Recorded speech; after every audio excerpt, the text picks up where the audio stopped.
We talked about Shador. Let's talk about the second best quarterback in the entire world.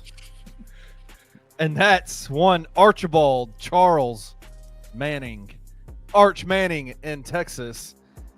I mean, Arch Mania is just going crazy right now. Is Arch Mania out of control, boys? Yes. Simply put, yes. There's a couple things that Gabe's going to point out that are crazy, but Texas was number one in the coaches poll. They were number one in the AP poll that came out. First time they've been preseason number one. And to be preseason number one with a brand new starting quarterback that has played very little in college football is absurd to me. And I know there's a lot of question marks at the top of the top 25 right now as far as quarterbacks go. You got Ohio State is number 3 with Julian Sayin. You've got Dante Moore at Oregon. So there's turnover there at the quarterback position. But you got Drew Allar at Penn State, who's number 2. You got Cade Klubnik at Clemson, who's number 4. I think LSU was 9 with Garrett Nussmeier. But at the top of them all, the number 1 team in the country is Arch Manning, who has played very, very limited snaps in his career. Yeah, and shout out to our good friends at FanDuel Sportsbook because they give us odds on these things. Arch Manning to win the Heisman in 2025. He has the shortest odds at plus 700. And then Texas to win the national title. They have the shortest odds at plus 600. So, yes, this is out of control. There's just no question about it. He played in 3 games last year, notably UL Monroe, Mississippi State, and UTSA. And did he do some good things in those games? Yeah, absolutely. But let me ask you some questions. And I'm not expecting an answer, but I'm going to ask you some questions. Is he a better natural thrower of the football than Garrett Nussmeier?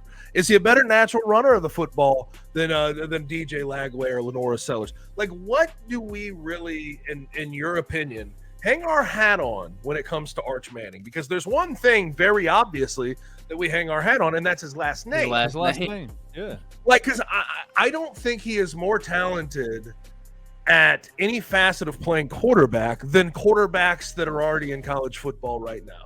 Agreed. So, like, I just don't quite understand it. Is he good at everything? Sure.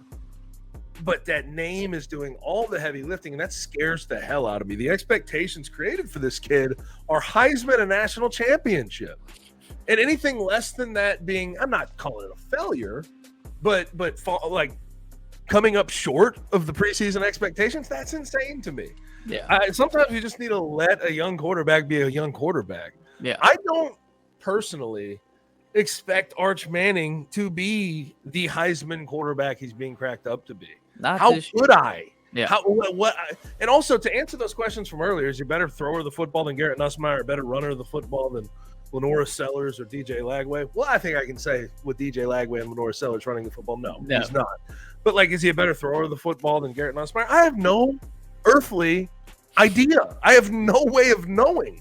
So to, like, have him in these conversations for shortest odds to win a Heisman, Texas shortest odds to win a Natty, I find it insane. Now, does he have some good weapons? He's got to have a good offensive line, yes.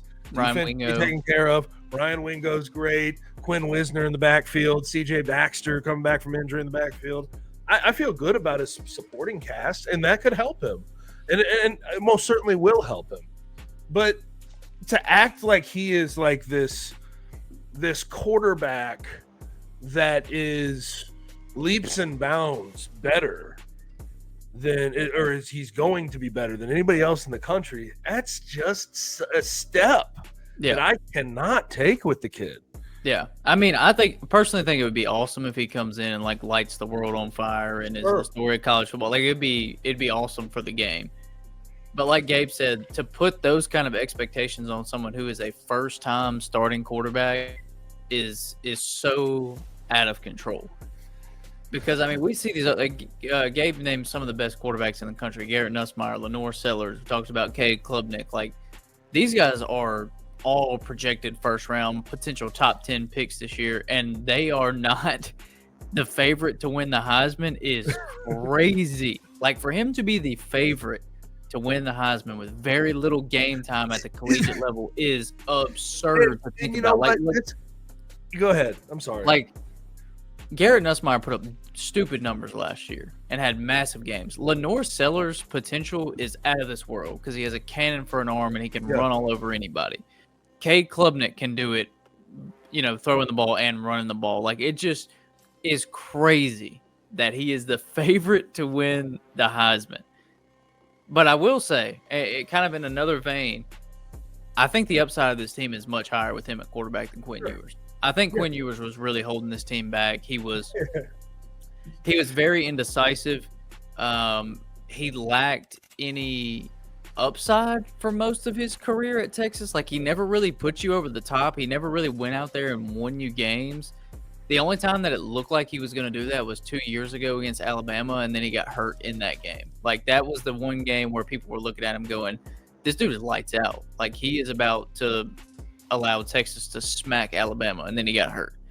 So I do think, even though Arch has very limited playing time, he's a first-year starter, I think the ceiling of this team is higher with him at the helm than with Quinn Ewers. I'm so glad you say that because I agree wholeheartedly, but I hate this narrative that I think less and less people are running with, but they had ran with it last year, and Texas haters, I think, for the most part, are running it with it going into this year. They're like, look at Quinn Ewers. Why couldn't Arch, if he's so good, why could he start over Quinn Ewers? Well, one, you have an incumbent quarterback who is the best 247 recruit of all time. You go with that guy. Like, he's been in the system. He understands it. You don't go with a freshman, even though they did go with a freshman at times last year. But also, like, learn from history every once in a fucking while, please. Yeah.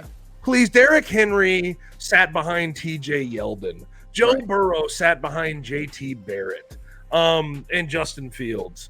Who else can I? Tua Tagovailoa ended up getting a nod over Jalen Hurts in a national championship, and Jalen Hurts is now probably a top 10 quarterback in the National Football League. Kyler Murray and a Super Bowl winner.